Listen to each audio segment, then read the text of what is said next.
October the 19th, 2017, 11:38 am. David Weiner at David Weiner 9 Source Fox Sports. People pull a protective canvas on a banner reading quote dialogue. Respect. Sport Quote Source app. Chelsea's 33 draw with Roma was compelling viewing, but for Blues fans, and Antonio Conte, cracks that threatened pre-season are starting to open, with Eden Hazard bailing out the club to avoid losing 3 games in a row for the first time in 11 years, off the back of the unfathomable result at Crystal Palace in the Premier League. Cesc Fabregas reads instructions supplied by Antonio Conte.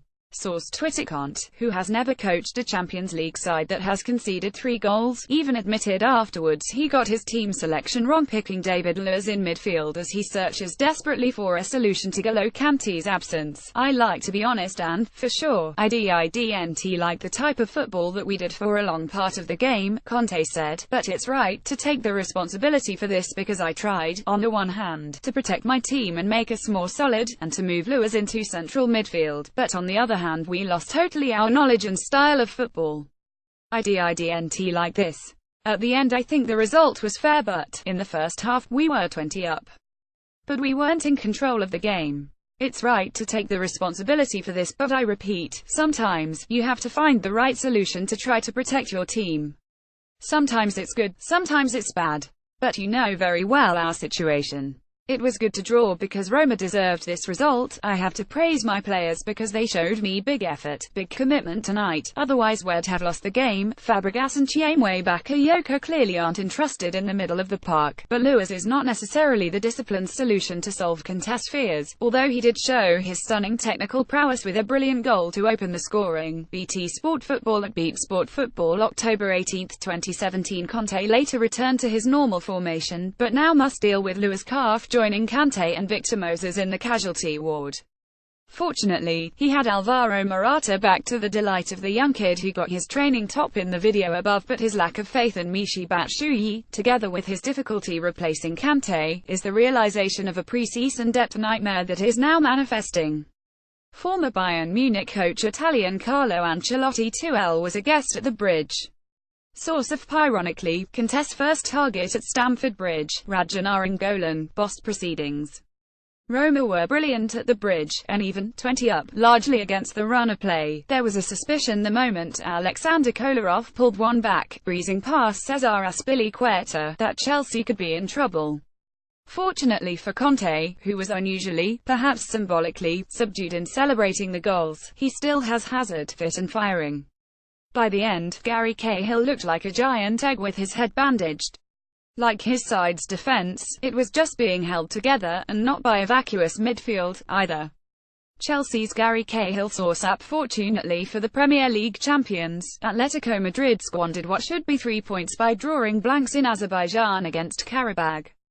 Here's some other gems from the Thursday AEDT Champions League action. MESSIS strange MIDGAME move. Lionel Messi brought up a century of European goals on Thursday, but also let us all into a little secret ingredient that might help power him along the way.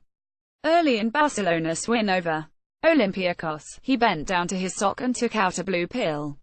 Radio Catalunya report that the Barcelona legend regularly takes glucose pills to help control nausea he has before and after games. Lionel Messi pulls a pill from his socks. Source Twitter. Pep's English lessons. There are 11 different nationalities at Manchester City, but each player has to speak English, one of a few measures Pep Guardiola takes to ensure harmony in a dressing room full of egos. After games, it is obligatory to eat at the club. Diet and rest is very important as we have a very intense calendar, he told Fox Sports Radio in Argentina. Pep is demanding about food and also that we study English, as every meeting is in that language.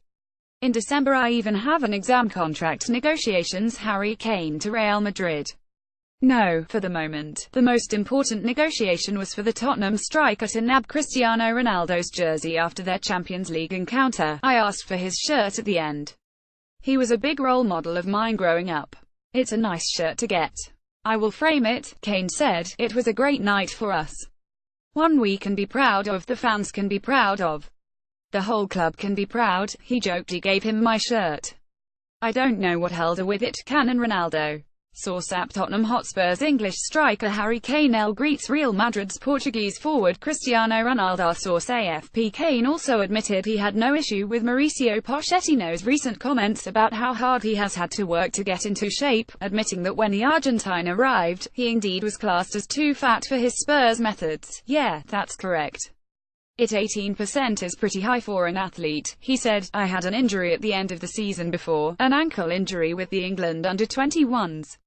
I still thought I was in okay shape, but came back and I was 18%. I didn't want to believe it, but it was a fact. I had to face it, had to work extra hard to lose it, had to be fit to play in his team." Tottenham Hotspur's Argentinian coach Mauricio Pochettino. Source AFP. "Because I knew as soon as he came in he would play high press, so we had to run a lot.